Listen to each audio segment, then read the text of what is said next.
Hello guys, welcome back to another episode review of Eastenders for 28th March 2021.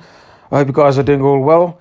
We're going to start off with Chelsea and her plan to give up Jordan for adoption. Now, I don't really feel too comfortable with this situation, purely as a viewer, just seeing what her mum went through as well. You know, her mum has given her son up, Raymond, and then many years down the line, unfortunately, Raymond's adoptive parents got into an accident, and Raymond had to, I think he officially was with his grandmother, and then I think how his grandmother was a bit of a crook, and they were into kind of dodgy dealings. Denise found that out. With the help of Phil, she got him back.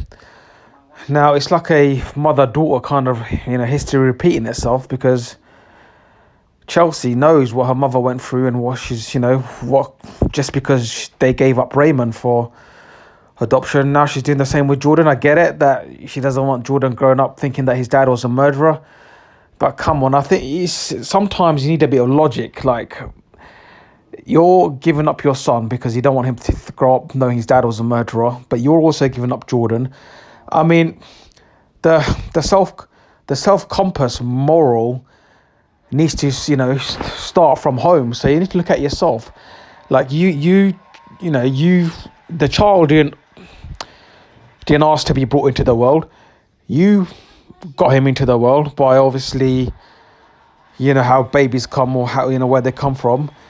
And now you're giving up because you think you're doing something for the greater good. No, that doesn't work like that. I mean, I'm sorry if that comes across very rude and such, and in exceptional circumstances, adoptions are great, not great, but you know what I mean, like a suitable choice. So I just find it very, very, very tiring now. That's the word I was looking for. This whole adoption story, especially with the Eastenders. Yeah, I don't know how they're going to play it.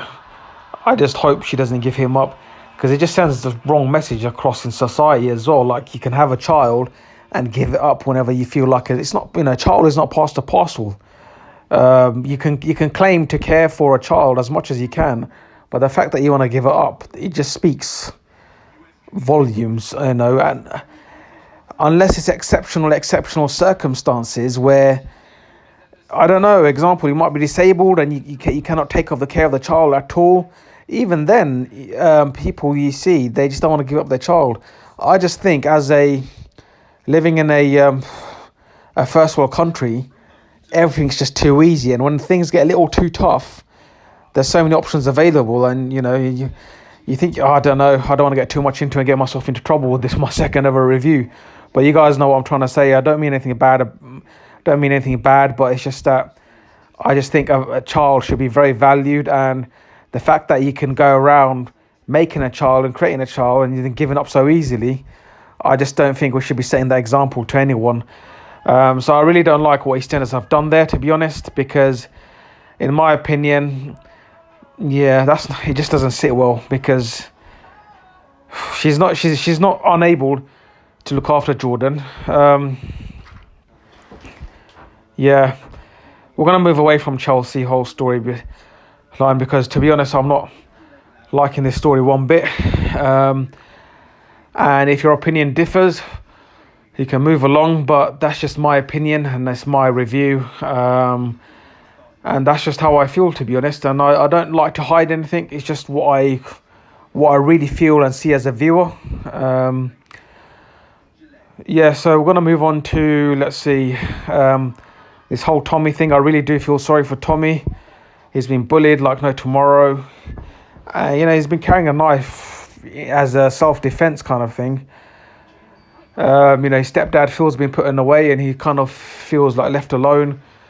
He knows his mom is obviously busy with the businesses, and he can't really rely on her, because obviously, I get it, as a young boy or a young male, you don't want to run to your mum, especially when it comes to like bullying and stuff. So he stabbed the kid by accident, and now his mum kind of got him to admit, yeah, he stabbed her in the end. Now she's called Jack around, and I just find it funny how Jack's always available as well. I just feel sorry for Tommy because it's like he's been tricked by his own mum. Yeah, I get it. She wants to make sure that her son doesn't get away with anything, but I think there was obviously she might regret that one because there was more of a story behind it. Um, yeah, I don't know. I really hope Tommy's a really brilliant, good actor. Honestly, I really hope he doesn't get put away or anything. He's there for the long term. He's a terrific actor. And to be honest, this whole thing with Gene, I'm very tired with as well. Mental health is real. Mental health is very, very something to be taken very seriously. But with Gene, it's been going on like a massive cycle for decades, even in EastEnders. And I get that's how mental health works. But as viewers, we want to see fresh storylines. We don't want to see recycled storylines. And you can show, by all means, EastEnders, you can show that as a side story, like something just showing, not taking too much airtime. But it's just that I just think just showing the same thing over and over again as viewers, you are gonna get bored. I really hope I haven't said anything wrong, but that's just how I feel, to be honest. Let me know what you guys thought. Peace.